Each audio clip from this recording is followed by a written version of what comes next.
Now we're recording. Happy Tuesday. My name is Aaron. And my name is Christian. And today's episode 76, we are talking about Facebook Messenger bot. 10 things that you need to know about Facebook Messenger bots. And I want to put our YouTube link in this, so we can do this at the beginning instead of at the end now. But if you're watching this later, or if you want to watch this later, if you're leaving Blab, we've kind of mentioned this, and we should probably mention it in the beginning. As soon as Facebook comes to fruition with their side-by-side live videos, I think we're going to move over that way because our Blab viewership has dropped, and we really feel like Blab is not being a good harvesting place for our show. So we're going to move. Christian posted the link from our YouTube channel. You can watch all of our shows there, including our other show, Tip for Tip. And I think that is it. So let's get going with number one. And I think, Christian, you have number one today. Mm-hmm. Yeah, so basically number one is just explaining what a chatbot is. Just a brief description. And chatbots are basically an example of smart automation. And these chat bots basically live inside of messaging apps, for example, WhatsApp, Slack, Facebook Messenger. When we're talking specifically today about Facebook Messenger, and they automate daily routines. So it's easy for you to, for example, order pizza or find recipes or get the news. That's something that I told Aaron the other day. I somehow, I don't remember how, but I installed the CNN Messenger bot, and I can ask the bot, kind of like if I was talking to someone else, like, hey, what's up in the news today, or what's going on in Turkey, and it'll pull up, it'll give me news articles regarding those events. It's just so freaking awesome. Mm-hmm. Yeah, that was cool. I do remember you showing me, and it was quick response. We're talking like split-second response. So, yep, very cool. All right, and my number two will actually kind of segue with what you're saying there. So the one that I'm talking about here, there's two major types of chatbots.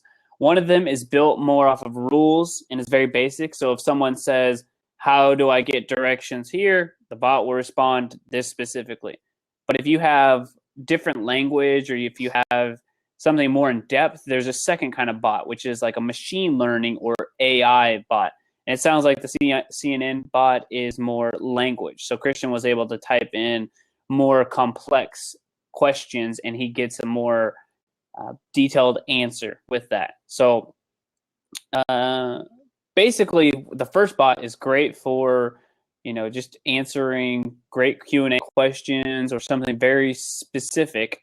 It doesn't go into too much depth. If you have a news channel, or if you have I think there was an example that they given online where a clothing boutique, the bot was having a lot of trouble answering questions because it was very rule oriented. You'd probably want a machine or an AI bot to respond to those types of questions. So if it's something specific to products or services.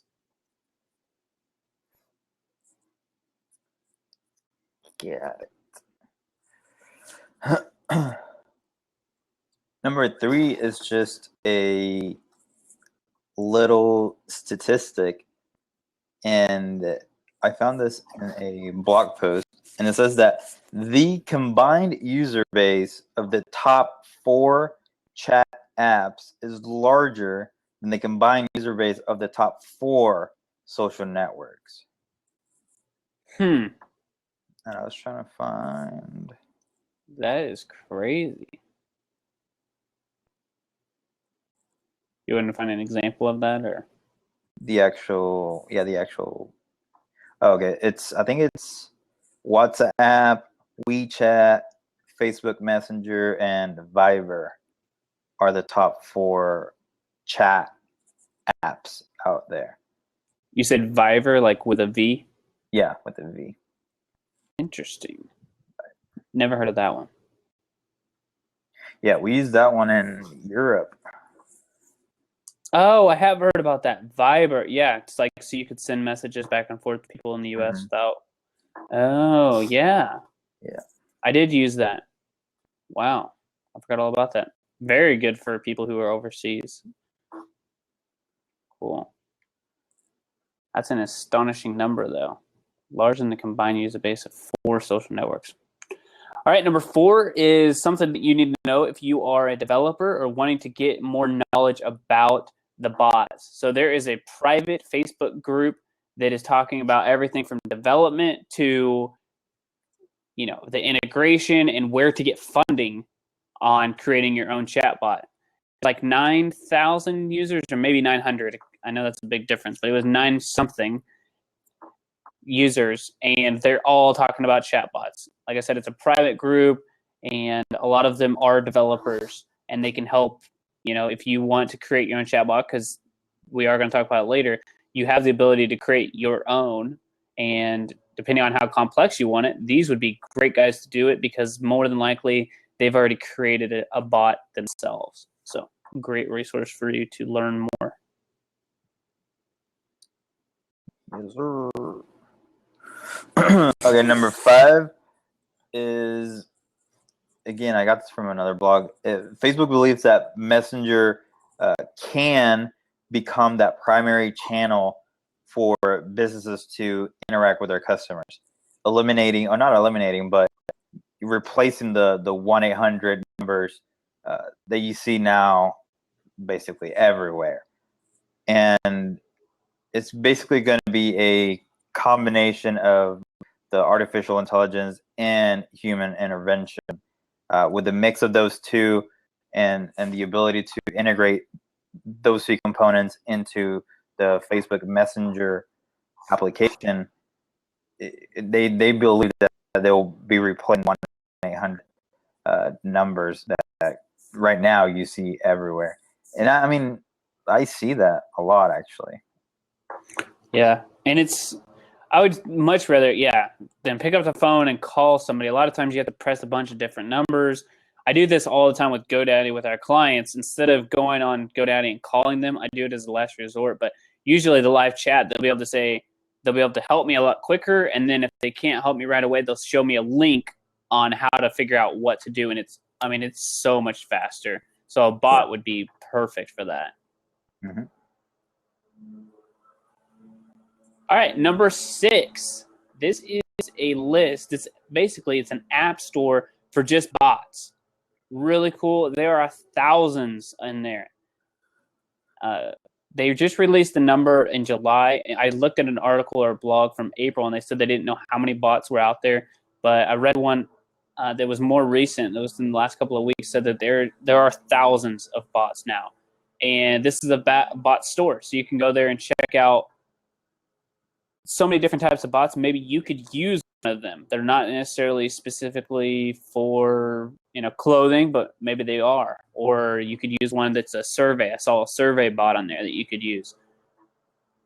So, There was I'm pretty sure it's probably in here actually, but there was a article talking about this new bot. I don't think it's owned by Netflix, but it pulls data from Netflix, and you basically tell the bot, like, hey, I'm looking for a movie maybe around this genre, maybe you like some couple actors, or you kind of talk to the bot about the movies that you want to watch on Netflix, and it automatically finds you recommendations based off of those things. Well, we did that actually. I think you found that one a couple of weeks or maybe a month back, and I used it to find a movie, and it recommended me one. I was like, oh, actually, I forgot all about that movie. I do want to see that. It recommended me to watch like Prefontaine or something like that, and I was like, yes, I do want to see that. So I tried it. The thing about it was kind of like in a beta stage, so it took probably like a couple hours before they responded back to me, but it did respond. So I think they were just testing the technology then. Oh, it's called And Chill. Yeah. Mm-hmm. Yeah. I just post that right here. And chill that. Yeah, I do remember that. That's pretty cool. Okay, so number 7, talking about how chatbots why are they popping up now? And according to Techcrunch report, it says that today's consumers are spending over 85% of their time on their smartphones using native applications, but the majority of their time, 84%, is spent using just 5 non-native apps they've installed from the App Store. So with that being said, people are not installing new apps.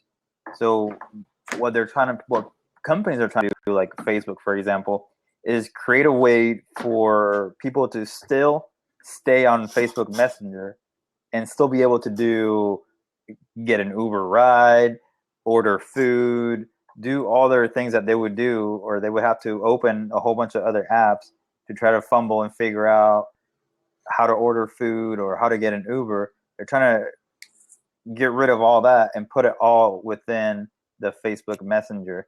So you don't have to leave the app. You can just literally do everything from that app. Nice. Yeah, that'd be really cool. A good opportunity for marketers to advertise inside of those places too. Mm-hmm.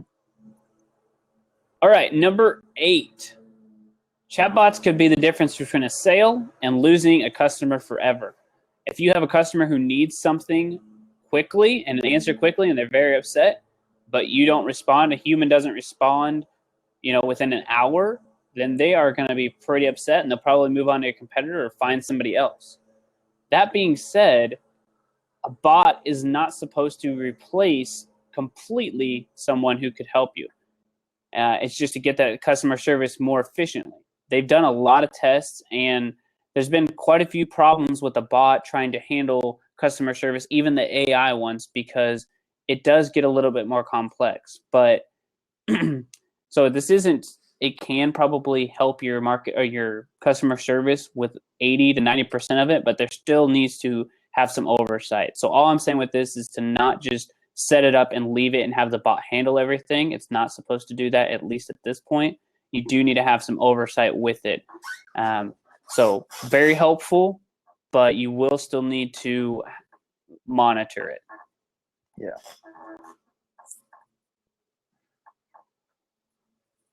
Okay, number 9, again, is just another statistic saying that 89% of customers would prefer to engage with an AI-driven virtual assistant to speed up finding information from companies. So they would rather, talk to a little chat messenger bot, figure out the information that they want to figure out, because it's just a lot faster. I mean, you're talking about they have responses like super quick. Very Just quick. because they're engineers, and I mean, all they have to do, even if it was a person behind a chat, they will still have to copy and paste and do all that. These are AI, interfaces where it's just automatic. It gives you responses. So it's just astonishing, really, the amount of people who would prefer to do that. And I mean, it makes sense. I mean, especially as fast as we're moving in this world right now, where everything has to be, 3 seconds or less.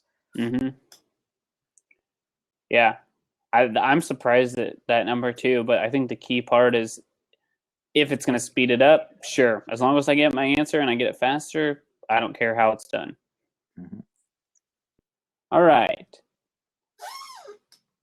So number 10 kind of goes off with my number 8, and I guess I needed to explain my number 8 up a little bit more because I got them confused. So my number 10 is that they are great and you can't leave them. So my number 10 was to monitor them and make sure that you're taking care of them. But I'll go back to my number 8 and expand on that one because I forgot that was an example that I was talking about. There was a clothing company that the difference between the sale or not was the bot actually cost the company money because somebody wanted to buy something, but they couldn't buy it because the bot couldn't find it for what the customer is searching for. So for example, it was blue jeans, but the customer kept saying blue pants and they couldn't find it online. So the customer got frustrated and was leaving. And they found this on multiple occurrences. However, the good part about it, again, is that the customer or the bot was able to, somebody created this, I can't remember which one it was, but able to upsell. So the customer who was able to find like a t-shirt or something like that, oh, you may also like these sunglasses, or a lot of people have also checked out these, these shoes. So that's the good part and the bad part about it.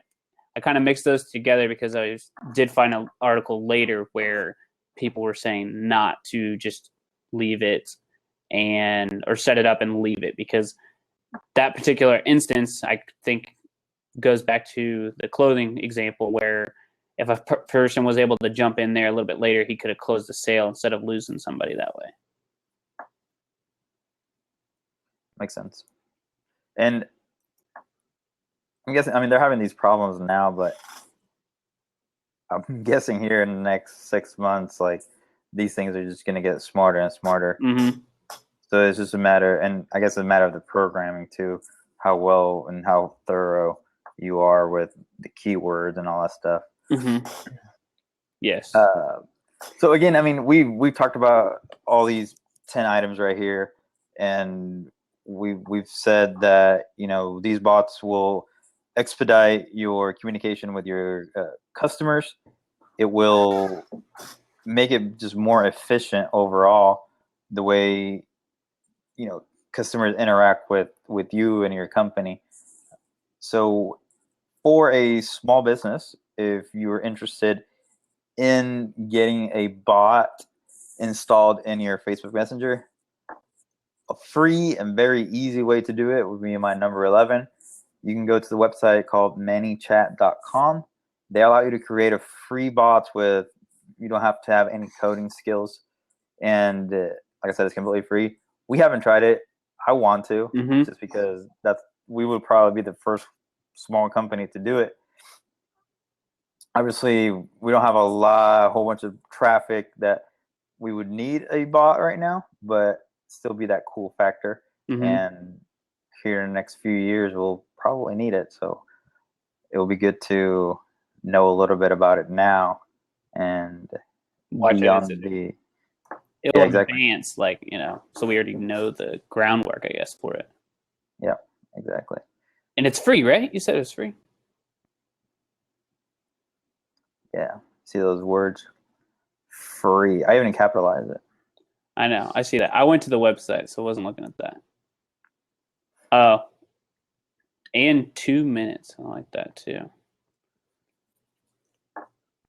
They said you can. So I'm on the website, and they said that you can create your bot in 2 minutes or less without coding.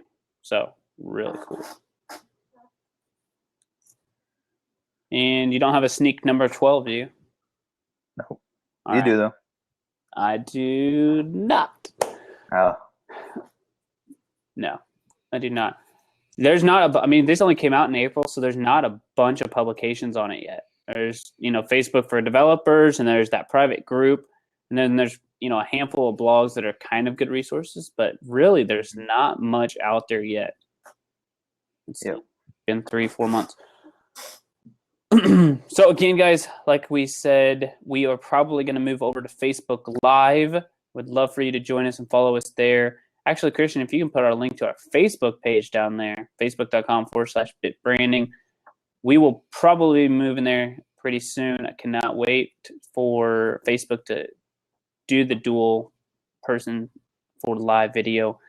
But as you can tell, our replays on Blab are very minimal right now, just because the audiences are jumping off. So just wanted to make you guys aware, and that is it. This was episode 76 of Brain 10 plus things you need to know about Facebook Messenger bots. And my name is Aaron. And my name is Christian. We will see you guys Friday at 2:30.